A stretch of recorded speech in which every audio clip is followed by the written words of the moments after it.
Olá, meus amigos, como estamos? Esperamos realmente que todos estejam bem, seguros e tentando manter sempre aquela conexão com o Pai Maior, com a espiritualidade amiga, porque certamente isso nos ajuda dia após dia a amenizar as dores, a diminuir as angústias, a ter, por que não, um sorriso e uma leveza em tempos tão difíceis. Hoje nós estamos aqui em nome do Grupo Espírita Francisco de Assis para mais um momento das nossas palestras, aquele momento que reservamos para ouvir um companheiro, ouvir a palavra que ele nos traz, o encadeamento de ideias, para que possamos certamente trazer isso para a nossa vida diária, a nossa vida prática, e podermos certamente estarmos mais sintonizados com a espiritualidade amiga. Então sejam todos muito bem-vindos. E hoje quem nos falará será o nosso querido amigo Jacir Pimentel, lá do CELC, do Centro Espírita Luz e Caridade de Magé. É com grande carinho, e com grande alegria em nossos corações que o recebemos mais uma vez aqui, mesmo que virtualmente, no nosso espaço, no espaço de todos nós, no espaço do Grupo Espírita Francisco de Assis. O tema que ele nos falará hoje será uma pergunta, uma indagação. Deus castiga? Será um tema muito interessante e que nós certamente poderemos levar para o nosso dia a dia para continuarmos pensando um pouco mais acerca dessa indagação. Então, antes de passar a palavra para o Jaci, vamos à nossa prece.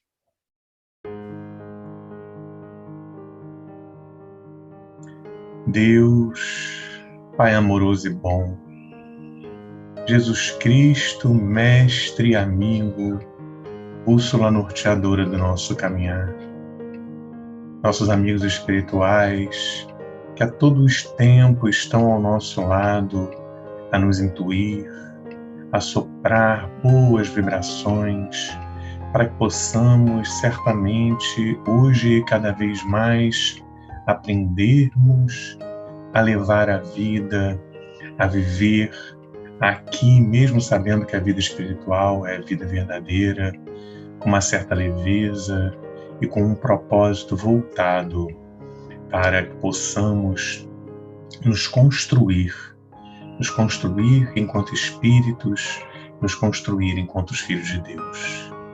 Que a sua luz, Senhor, recaia nesse momento sobre todos nós, para que possamos estar afinados e consoantes com os seus propósitos. Abençoe, Senhor, a todos os nossos irmãos que passam por necessidades atrozes nesse momento, a todos os enfermos que encontram-se nos hospitais, nos seus lares, seus familiares, profissionais de saúde. Sabemos que o seu amor é infinito e que basta clamarmos por Ti, porque Tu estás ao nosso lado o tempo todo. Fique conosco, Senhor, hoje, agora e sempre. Que assim seja.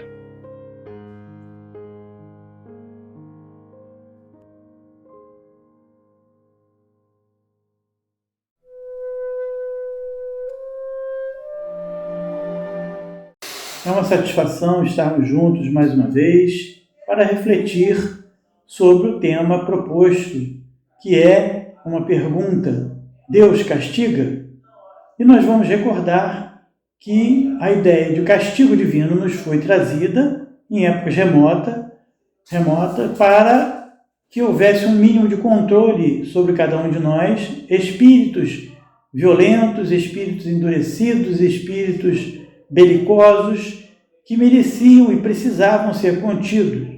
Então, nos foi trazida a ideia de que Deus puniria as nossas faltas, E por isso, nós levamos muito tempo travados com a ideia do castigo de Deus, por essa ideia da força e do poder divino, que era um poder despótico, um poder que deveríamos temer, que puniria as nossas faltas até outras gerações por conta dos nossos erros.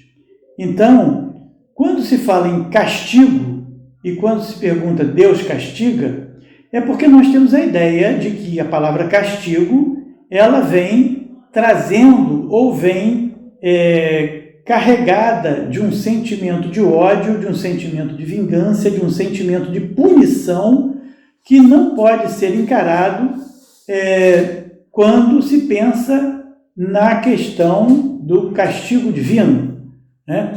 Por quê? Porque quando a gente fala em castigo, a gente pensa na vingança, a gente pensa na tortura, a gente pensa num sofrimento. Então, quando se pensa em castigar alguém, muitos de nós pensamos em infligir um sofrimento físico, né? Um sofrimento moral, um sofrimento, uma dor, algum tipo de flagelo que vai causar um profundo incômodo. Mas, à luz da doutrina espírita, nós não podemos pensar na expressão castigo, ou na palavra castigo, como muitos de nós pensam.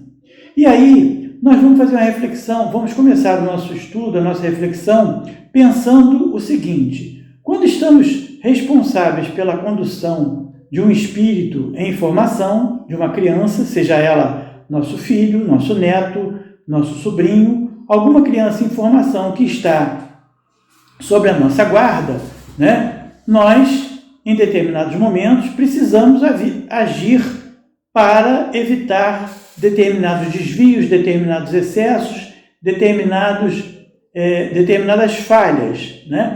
Na condução do processo educativo daquele ser que nos foi confiado. Então, muitos de nós, já falamos, já ouvimos falar sobre o cantinho do pensamento, né? Onde o pai fala para o filho ou para a filha se dirigir a um determinado local e refletir acerca do seu comportamento. Então, vejamos bem que, neste momento, alguns dirão: o pai está impondo um castigo ao seu filho, mas o propósito daquela atitude não é efetivamente castigar como sendo uma punição, e sim um processo de educação, que quando a gente fala vai lá e reflita sobre o que você fez, a gente tem a intenção de que aquele ser pequeno, que nos causa muita dó de ver nessa situação, mas que aquele ser pense a respeito do seu ato, né? E que depois ele não volte a cometer aquele ato mais. Esse é o processo educativo. E o processo educativo divino, ele passa por uma outra questão que nós vamos verificar mais na frente. Então, meus queridos, quando nós falamos na questão do castigo, nós temos que dilatar o nosso entendimento para extrair desta expressão, desta palavra, né, a ideia de vingança, de punição ou de crueldade. Nós vejamos que na legislação humana, né, aquele que comete um crime, ele vai sofrer uma pena, vai sofrer uma sanção, mas não se diz que ele vai ser castigado. Ele vai responder pelo seu crime, pelo seu ato criminoso, pela sua falha, e vai sofrer uma sanção em relação à sua conduta. E essa sanção é para que ele repare a sociedade e para que ele se modifique e para que ele se corrija para voltar ao seio da sociedade. Então vejamos bem o seguinte: aquele que comete um crime punido com a detenção ou com a reclusão, ele vai ser afastado da sociedade para que não volte a delinquir. Muito bem. Esse é o primeiro processo. Esse é o primeiro ponto. O segundo ponto é que o processo de afastamento da sociedade, segundo a legislação humana, ele deve ser para que haja uma reeducação do apenado. Então, quando o juiz sentencia e diz: você vai passar por um processo de detenção de 2 anos, ele está dizendo que aquela pessoa vai ficar detida numa instituição penal do Estado ou do governo federal para haver um processo de ressocialização.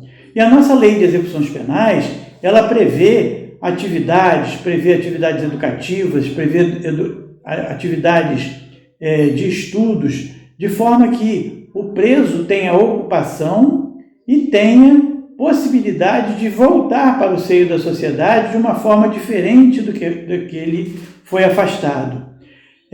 Embora que nós entendamos isso como uma punição, mas esse processo é para afastar da sociedade aquele que cometeu um erro, né? E a punição, ou esse castigo, digamos assim, ele não pode passar deste limite. Infelizmente, não é o que acontece, infelizmente, não é o que se vê nos dias de hoje, mas assim é o objetivo da legislação: afastar da sociedade para ressocializar, para que ele possa passar por um processo de reeducação e seja reinserido no seio da sociedade. Muito bem, então nós vamos identificar que na legislação humana, quando somos alcançados pela justiça, nós vamos passar por esse processo, mas vamos entender que, se não infringirmos a lei, nada acontecerá conosco. Só vai ser afastado da sociedade aquele que comete um crime. Só vai ser penalizado, só vai cumprir uma pena aquele que comete um crime. Então, meus irmãos, minhas irmãs, como é que nós vamos entender a justiça divina no processo de reeducação do espírito? Será que os homens não punem de forma severa, de forma cruel, e Deus pune de forma severa e de forma cruel? Será que o processo de justiça divina é para que nós entendamos que quando estamos atravessando alguma dificuldade, alguma provação, algum transtorno, seja material ou moral, nós vamos definir este processo como sendo um processo de punição, de castigo, ou nós vamos encarar aquele período que pode ser longo, pode ser breve, pode ser severo, pode ser mais leve, como um processo de reeducação, um processo de aprendizado ou um processo de corrigenda, né? A diferença que existe é porque, quando nós somos alcançados pela legislação humana, nós entendemos onde nós falhamos e qual é o crime que nós cometemos. Quando se trata do processo educativo em frente à divindade, muitas das vezes nós não entendemos o que está acontecendo. E não entendemos por várias razões. E uma das razões pelas quais nós não entendemos é pela possibilidade que nós encontramos de nos colocarmos como vítimas. Então, no transcurso de um problema qualquer que nós estejamos atravessando, nós não identificamos a razão, a causa para aquele sofrimento. Mas nós vamos encontrar no Evangelho que, quando se está atravessando um processo de sofrimento, justo há de ser este sofrimento.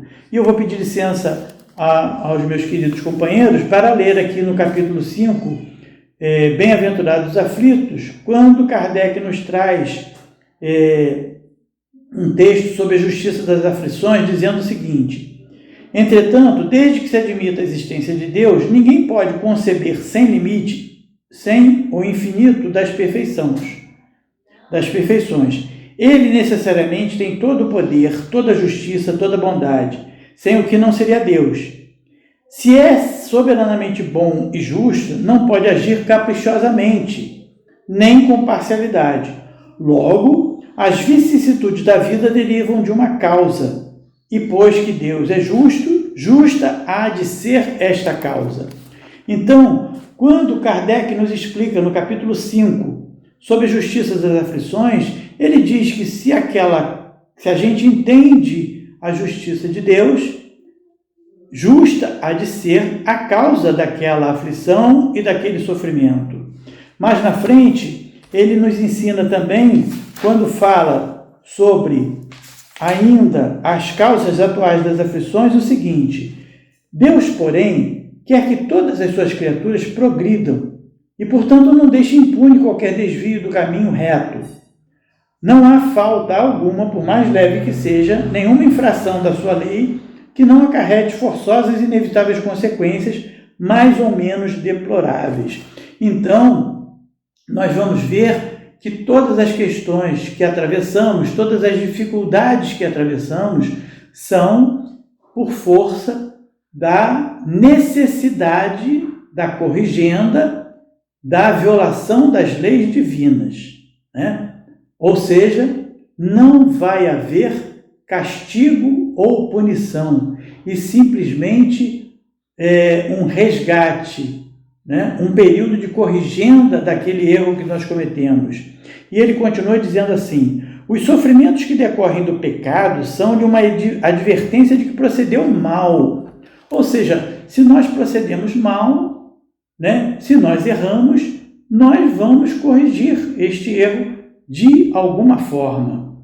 E aí nós vamos beber em outra fonte, que é o Livro dos Espíritos, quando, na questão 258 de O Livro dos Espíritos, nós vamos identificar que nós podemos escolher as nossas provas, né? O subtítulo é a escolha das provas. Então, pergunta Kardec aos Espíritos: quando na erraticidade, antes de começarmos nova existência corporal, tem o Espírito consciência e previsão do que lhe sucederá no curso da vida terrena? E a resposta dos Espíritos é: ele próprio escolhe o gênero de provas porque há de passar, e nisso consiste o seu livre-arbítrio. Então vejamos, queridos companheiros, que nós escolhemos o gênero de provas que temos que passar. Isso consiste o nosso livre-arbítrio. Nós temos a liberdade de escolher o gênero de provas que vamos atravessar, o tipo de provas que vamos nos valer para a nossa corrigenda. É bem verdade que nem todos os detalhes são previstos, mas o gênero da prova nós escolhemos. A forma como nós vamos nos conduzir vai depender da nossa força de vontade e dos nossos conhecimentos e da nossa determinação. Alguns atravessam essas provas de maneira resignada, né? E outros não tão resignadas assim. E aí também, na questão 262, pergunta Kardec aos Espíritos: como pode o Espírito, que em sua origem é simples e ignorante e carecido de experiência, escolher a existência uma existência com conhecimento de causa e ser responsável por essa escolha? Deus lhe supre a experiência, traçando-lhe o caminho que deve seguir, como fazeis com a criancinha. Então, meus queridos amigos e amigas, Deus vai nos orientar, vai nos conduzir no tipo de prova que nós precisamos. Somos espíritos endividados, cometemos muitos erros nas encarnações passadas, cometemos alguns erros na encarnação presente e estamos em processo de recuperação, em processo de regeneração, em processo de corrigenda, sanando as nossas dívidas com a divindade. E quando a gente escolhe as provas, como disse na questão ultimamente lida, né? Se nós não temos a capacidade de escolher a prova certa, Deus supre a nossa dificuldade e nos encaminha. E nós já sabemos também que no momento em que a gente quer se comprometer com uma prova acima das nossas forças, somos orientados espiritualmente para que deixemos essa corrigenda para um futuro próximo, quando tivermos mais capacidade de atravessar aquele momento, né? Então, todos nós que sofremos por uma causa justa, por uma causa que tem uma justificativa. é uma causa fundamentada.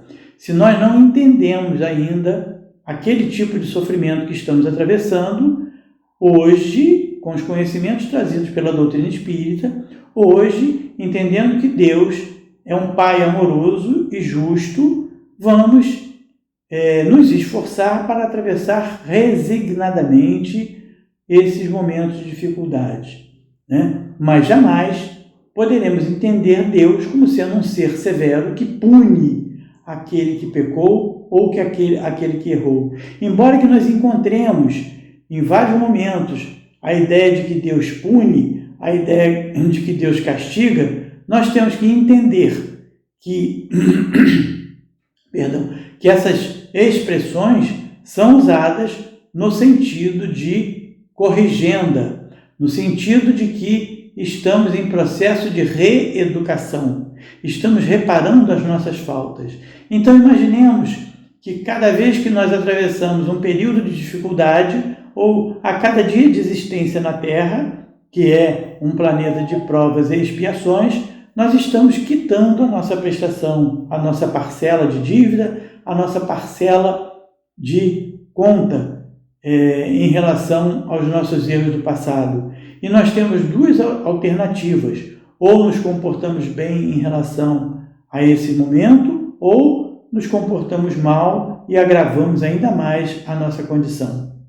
A doutrina espírita, com os esclarecimentos preciosos que ela nos traz, nos dá formas de atravessar esses momentos e nos dá material para atravessarmos esses momentos com muito mais tranquilidade.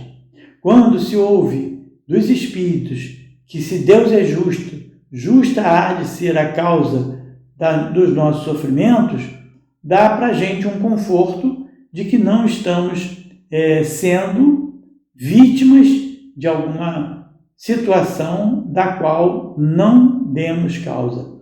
Somos lembrados a todo momento da lei de ação e reação, a qual estamos submetidos, cada um de nós, encarnados e desencarnados.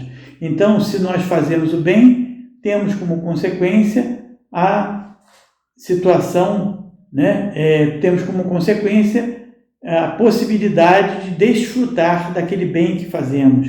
Os espíritos nos informam que ainda não fazemos o bem pelo bem, fazemos o bem para desfrutarmos de uma sensação de prazer que aquele bem nos traz, né? Do contrário, se nós agimos mal, também vamos sofrer as consequências do nosso ato.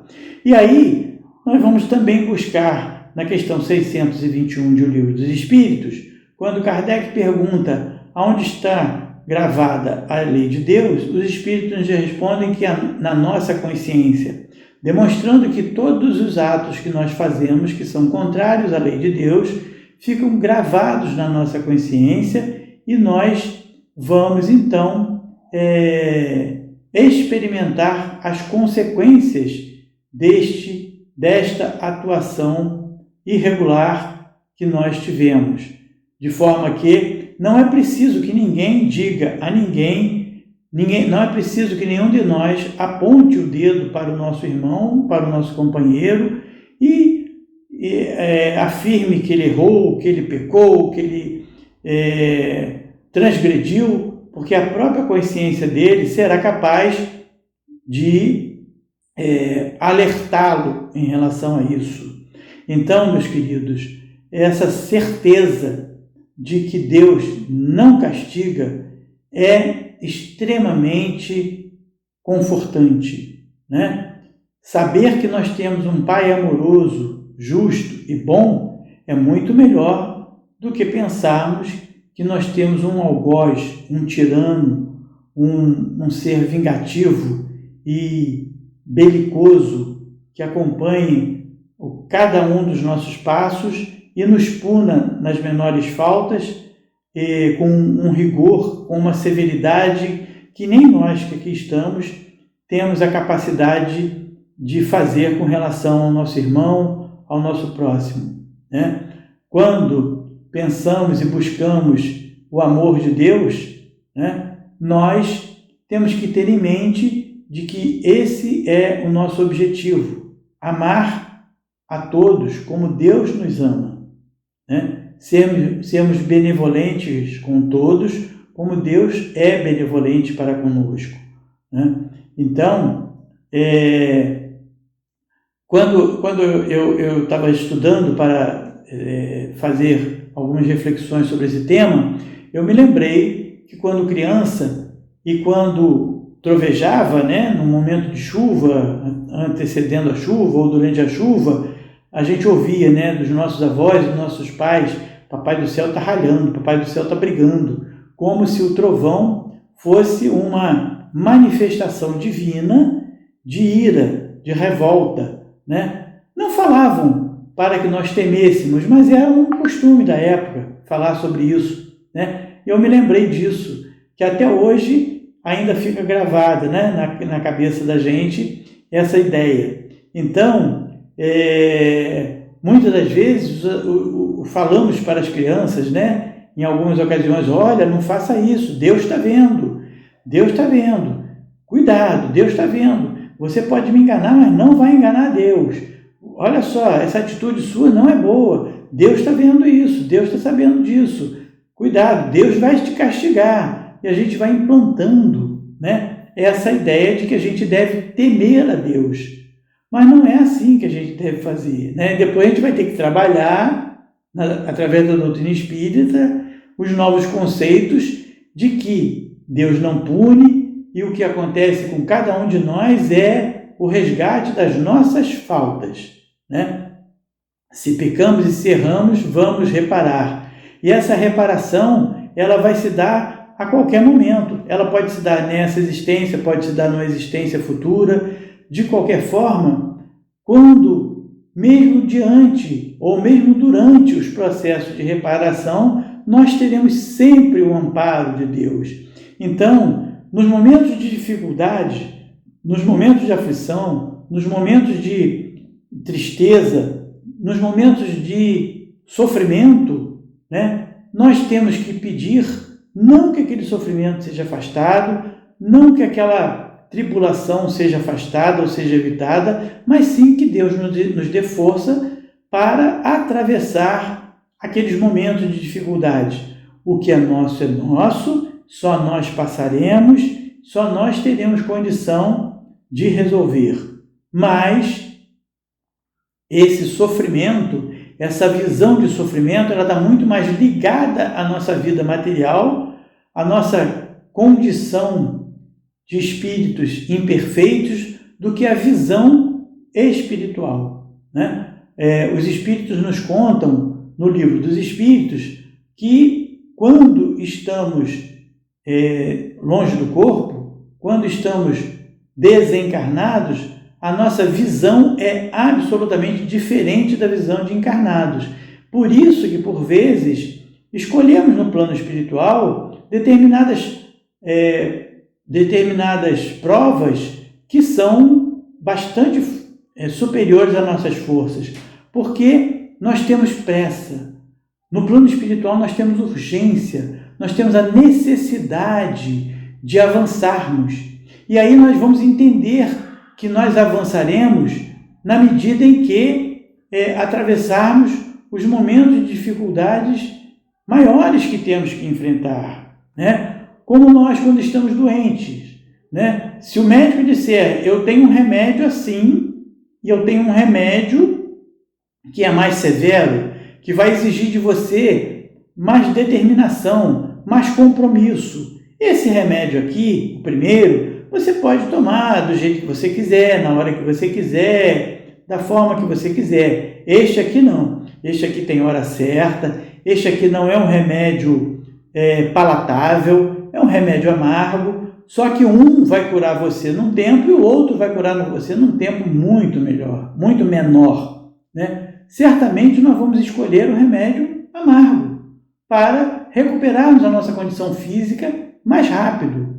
Então, assim é a visão do plano espiritual. Assim é a nossa visão quando estamos desencarnados. Temos que recuperar, temos que corrigir as nossas faltas. Então vamos recuperar e vamos corrigir isso logo, porque eu quero avançar, eu quero seguir, eu quero deixar essa falha para trás, eu quero conhecer coisas novas, eu quero viver experiências novas.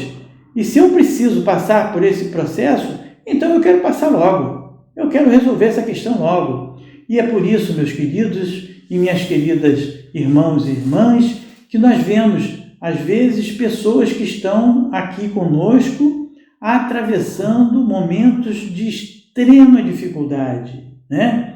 Porque escolheram passar por aquelas dificuldades, né? Para que, durante uma existência, possam recuperar algumas falhas passadas, ao invés de ficar homeopaticamente corrigindo essas mesmas falhas. E aí nós imaginamos, como é que pode, né? Tanto sofrimento, como é que pode tanta dor, como é que pode tanta tribulação na vida de um ser? E aí, maior ainda é a nossa dúvida, maior ainda é a nossa perplexidade quando a gente verifica que aquilo que nós olhamos de fora como sendo um momento de extrema angústia e de extremo sofrimento, que para nós outros seria impossível atravessarmos, nós verificamos que aquela pessoa, que aquele companheiro atravessa com uma resignação, com uma tranquilidade, com uma paz, que chega a ser curioso para nós outros, né? Porque a nossa capacidade de sofrimento, ela é bastante diminuta, né? Nós, por quaisquer transtornos, a gente já desequilibra, né? Enfim, é muito difícil atravessar dificuldades. Hoje nós estamos sendo postos à prova com este processo de pandemia que, infelizmente, no Brasil está descontrolada. E nós estamos aí privados das nossas relações sociais por mais de um ano.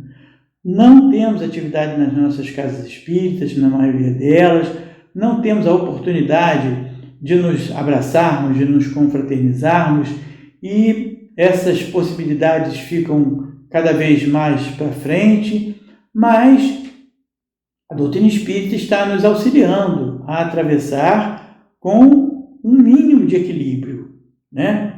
Esses momentos sem a ideia de que estamos sendo punidos por Deus, né? Estamos aqui num processo de resgate coletivo, já entendemos isso, e já entendemos também da necessidade do nosso comportamento frente a essas dificuldades.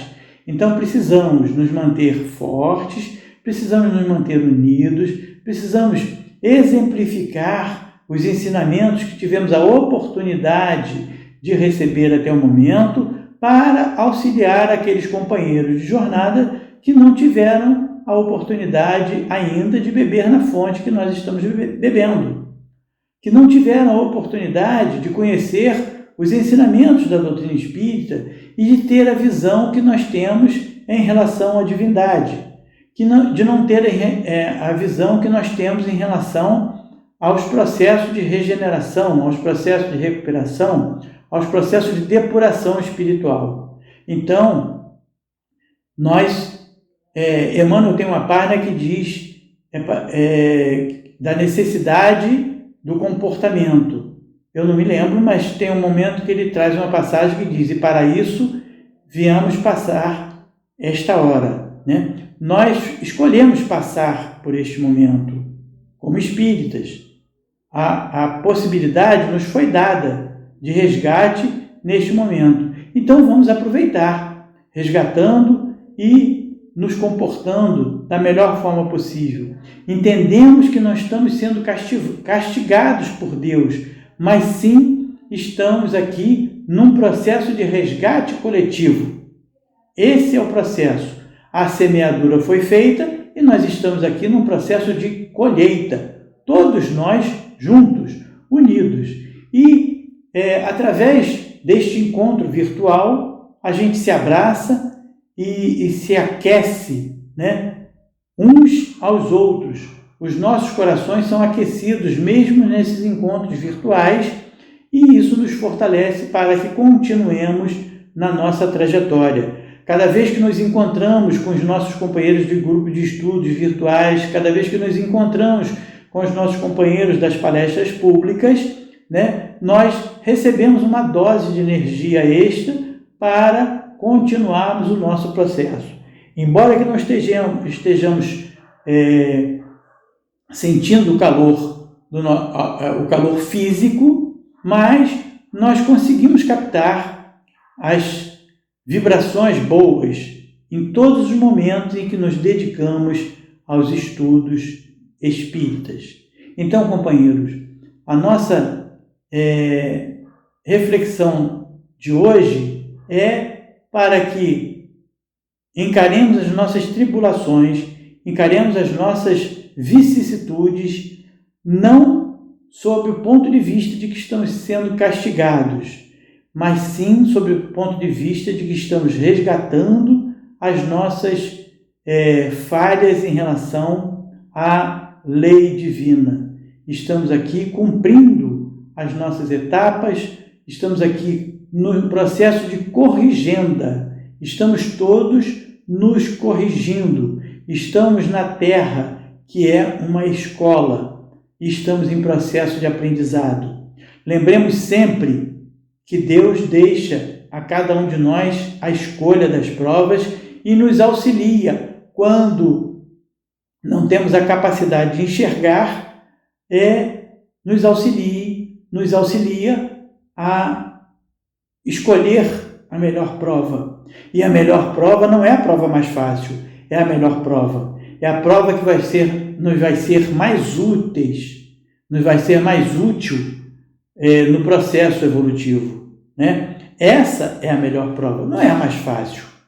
É a prova mais útil. É a prova que nos vai auxiliar de forma mais efetiva o nosso processo de crescimento.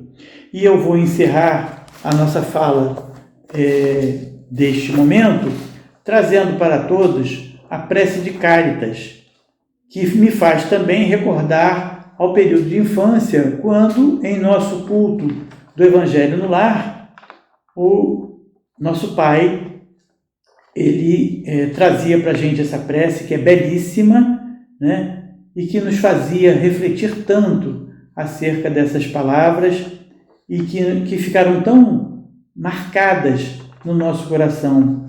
Então, eu peço a todos permissão para ler, já que eu não sei de cor, e que todos possamos acompanhar o que diz a prece de Cáritas, que começa assim: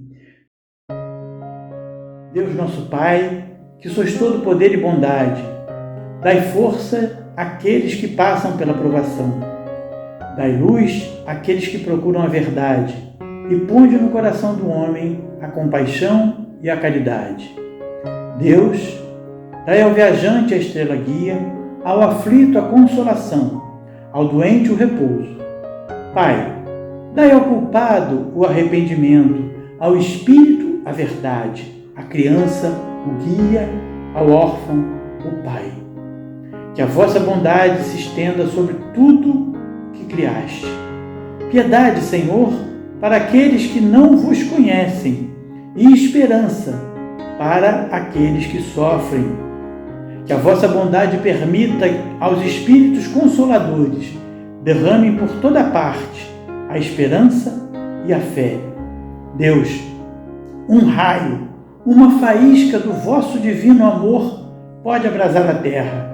Deixai-nos beber na fonte dessa bondade fecunda e infinita, e todas as lágrimas secarão, todas as dores acalmar-se-ão. Um só coração, um só pensamento subirá até vós, como um grito de reconhecimento e de amor. Como Moisés sobre a montanha, nós vos esperamos com os braços abertos.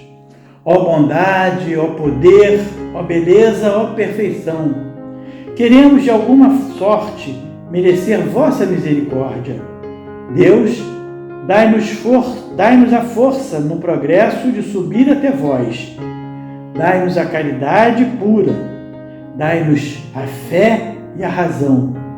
Dai-nos a simplicidade que fará de nossas almas o espelho onde refletirá um dia a vossa santíssima imagem. Que Jesus nos abençoe, meus queridos irmãos e irmãs, e nos fortaleça para que venhamos a aplicar os conhecimentos que nos foram lembrados neste momento e para que venhamos cada vez mais enxergar os processos de depuração e de regeneração como oportunidade bendita de corrigenda e não como castigo divino. E que essa prece que acabamos de ler possa nos acalentar nestes momentos de dificuldade. Obrigado a todos, obrigado pela oportunidade de aqui estarmos e que Jesus nos abençoe e nos envolva na sua paz agora e sempre.